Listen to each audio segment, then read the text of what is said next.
At sa isa sa kanilang mga kwentuhan, isang bagay tungkol sa kanilang pamilya ang natuklasan nila. Alam niyo yung Batanggan nyo kasi birthday ng kami nanay pareho. niya? Ako hindi ko alam, tatay ko lang. Tinanong ko lang sa tatay ko yung birthday niya. Sinasabi naman niya, buti kay tatay na ano pa, yung kay nanay hindi. Kay kuya hindi. Hindi niya alam. Hindi rin alam. Hindi rin alam ni... Yung birthday? Pag tinanong mo, anong birthday? Hindi lang. Eh, paano mo nalalaman kung ilang taon na, ganyan? Kasi binibilang ko. Eh, ba't hindi nyo alam? Pag tinatanong, ganyan.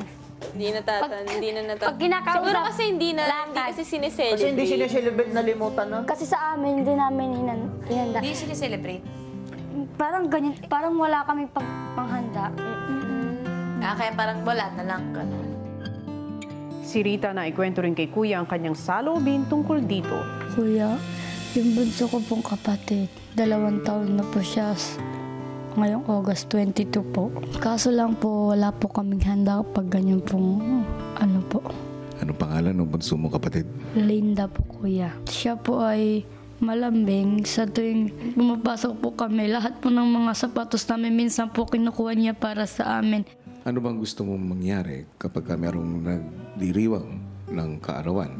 Kahit sino po sa amin, kuya, gusto ko po talagang ipagdiwang yung pamilya ko kung malapit pa yung mga birthday. Kahit mga hotdog lang po, kuya, tapos mga spaghetti, sopas. Yun lang, kuya, ang gusto ko. Basta mahanda na po. Yun po sana ang pangarap ko sa kapatid ko. Pero wala po. Kasi, kuya, gusto ko pong malamang iparamdam sa kanila kahit paano, kahit sobrang hirap po.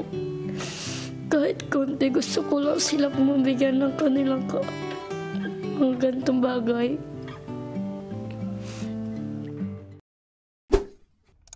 Hi mga kapamilya! Be updated with the Pinoy Big Brother housemates by clicking the subscribe button and watch all the latest videos by clicking the I button above.